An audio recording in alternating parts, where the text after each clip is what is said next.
It's day 2 of the Magnus Carlsen Chess Tour finals. Yesterday I looked at the match between Hikaru Nakamura and Daniel Dubov. Today I'm switching over and we're looking at Ding Liren against Magnus Carlsen. So Ding won the first set on day 1, so they went into day 2. Carlsen won the first game in typical grinding style. It was quite a contrast with the first day where they traded wins and losses, and he seemed to be more solid, and that was certainly the case in this second game. So Ding with the white pieces, Carlsen with the black pieces, and yes, there's no Caro-Kann from Carlsen like yesterday. Today we have e4, e5, solid from both players, and a gioco piano. And this is the kind of system that Carlsen has been very comfortable with. This structure with c7, d6 and e5, and indeed he plays it with white himself. Very comfortable playing either side of this kind of pawn structure.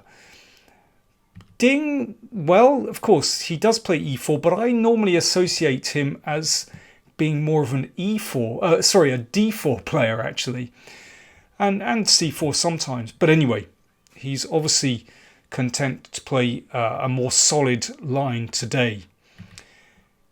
And white gains some space on the queen side with a4, and now the knight hops across, usually to the king side, and bishop e6. So Carlsen is the first to do something about one of these bishops. He exchanges off the potentially very useful bishop on c4. Well, we often see this in the Spanish. Feels to me as though black is already doing pretty well here, because, well, I prefer that bishop on a7 to this bishop here that's about to move to b2.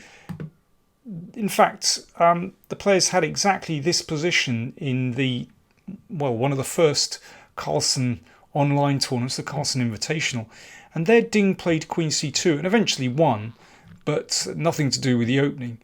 But we had bishop b2 today. And here, well, Anand Giri went d4.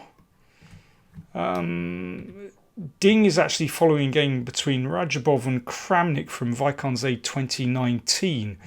And there Kramnik went knight g6, which looks pretty reasonable. But Carlsen instead went for a5, and that's a more positional strategy. So he's trying to sort of break up these pawns a little bit and gain control over c5 and potentially d4. I would have anticipated b5 for white in this position, actually. I mean, it can be useful to gain space. I realise that the queen side closes. At some moments you feel this bishop is probably going to come round to e3 to exchange off for this one. But instead of that, Ding took on a5. I thought that was pretty surprising. Even though he has an extra pawn for the moment, but he does give up control over these squares, and if Carlsen manages to take that pawn on a5, then this one is isolated. So let's have a look. Knight c6. So Carlsen switches back, and that knight looks good, looking at the a pawn, looking at the d4 square. So this is a very strategic way of playing. Bishop c3 protects the pawn. So Ding obviously looking to keep the pawn on a5 for the moment and target the pawn on b7. So that's his idea. Here Carlsen could have played knight h5 and actually got quite a nice initiative on the king side very quickly. But he was obviously in positional mode today, and he's just played the knight the other way, looking to gain control over c5. And that covers the b7 pawn. And only now does he play the rook over. But really, this is part of a strategic plan. So basically, he wasn't looking at attacking. he was just looking to play that knight from f6 round to e6, and with that maneuver gets very good control over this d4 square. At least you'd think that's the plan. But in the meantime, Ding gets his knight to d5. He declined to take on b7, because then this does start to look pretty dangerous in combination with that bishop on a7. So he played knight d5. Looks much better. Covers the f4 square. So Carlsen protected the b7 pawn. Rook b2. Covers f2, but also perhaps with the idea of doubling at some point with the rook, possibly with the queen as well. Now bishop d4 looks natural. If this one gets exchanged off, then the a5 pawn might fall, but instead Carlsen switched back again to the king side. So it's funny how it's taken this knight 1, 2, 3, 4, 5 moves to get to g5 from f6. And it had much quicker routes to the king side, you know, maybe knight h7 here, or indeed earlier knight h5 to f4. But anyway, so Magnus switches his attention, and after this exchange, the queen comes over, threatens checkmate in 1, of course, and Ding covers. But in exchanging off that knight, it's not just about activating the queen. It's about gaining control over d4.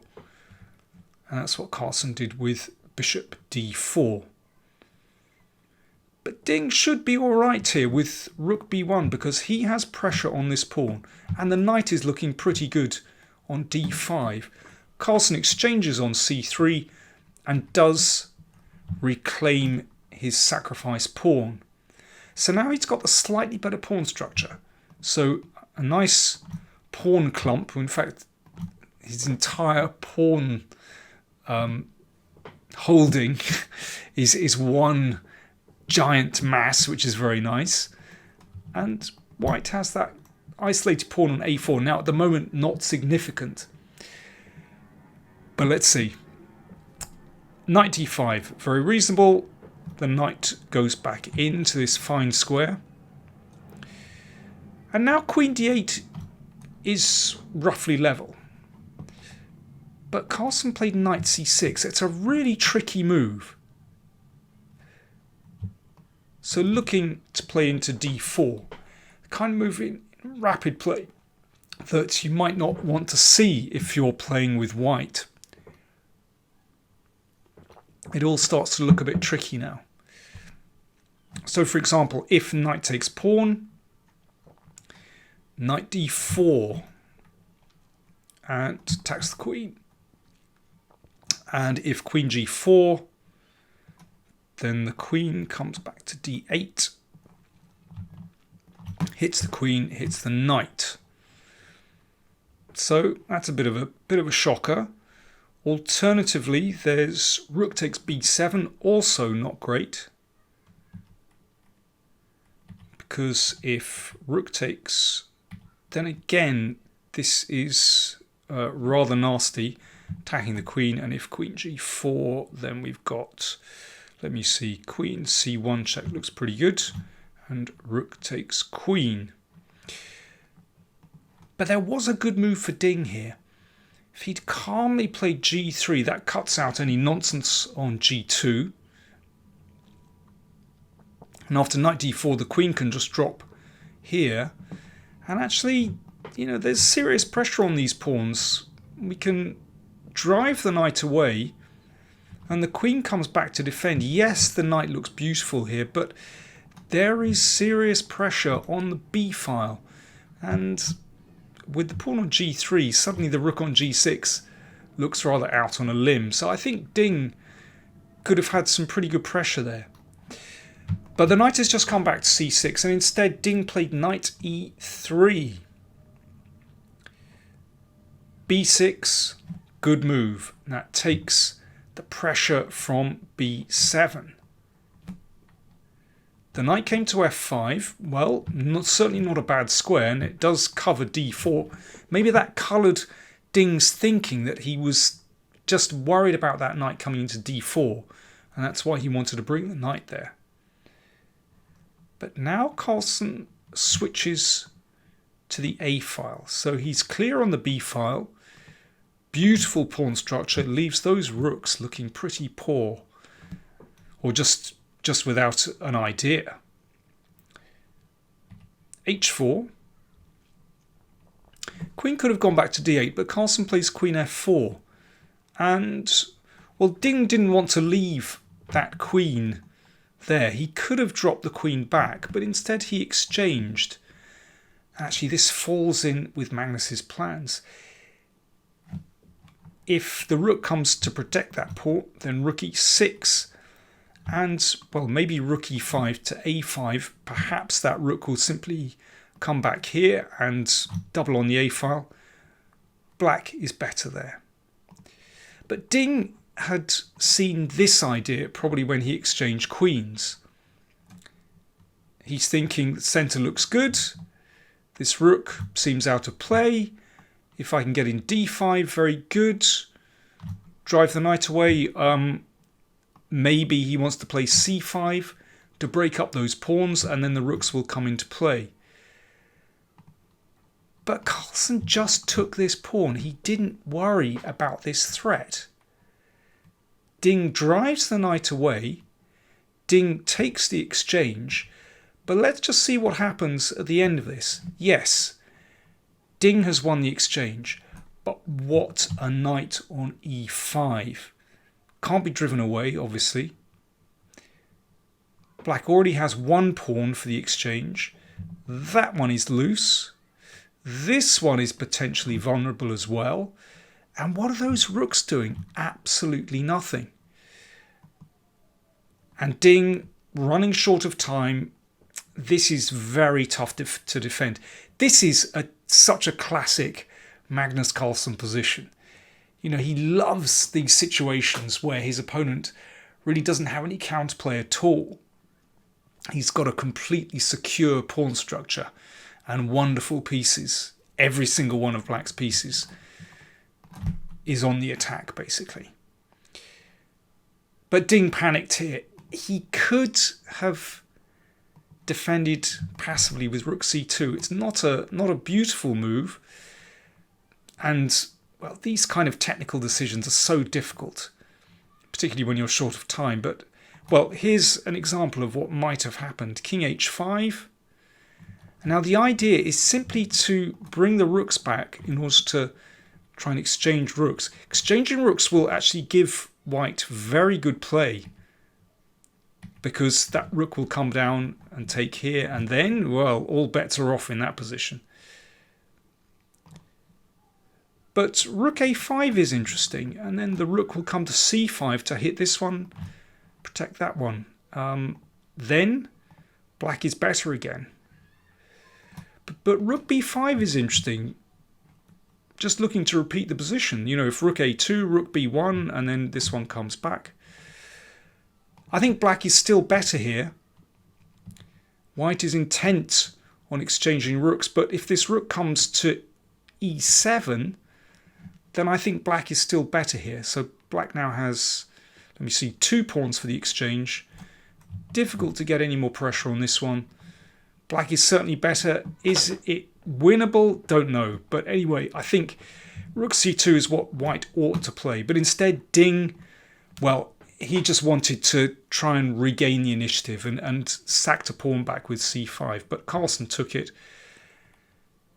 And here Ding played rook b8 and resigned. And, well, I think, I mean, who knows? Maybe this was a mouse slip. I mean, after rook b8, it is completely winning for Black. Because after this, Black has 3 pawns for the exchange. Completely secure position. You know, Carlsen can win this one so easily. I think it's crucial that this knight is well protected. I mean, maybe it was a mouse slip. Maybe he intended rook b7, but even in this case, in fact, it doesn't change anything at all. That pawn drops and black is completely winning. So we saw a more strategic Magnus today. None of the crazy tactics and sacrifices from yesterday, but this was a very positional game. I think if you play through this game without looking at a computer, you'd think this was so smooth. It's clear that Ding had chances, but overall, I think, a classic Carlsen performance. And, well, I think today was definitely Magnus Carlsen's. He played much better than yesterday, and Ding was really outplayed and lost the set 2.5-half, basically. So it's now 1 set all and all to play for. I do hope that Ding can recover. We know that he can be a very dangerous opponent for Magnus. So we'll see what happens in later days. Don't forget to like, comment, share and subscribe, and do consider supporting us on PayPal or patreon.com. Thanks for watching.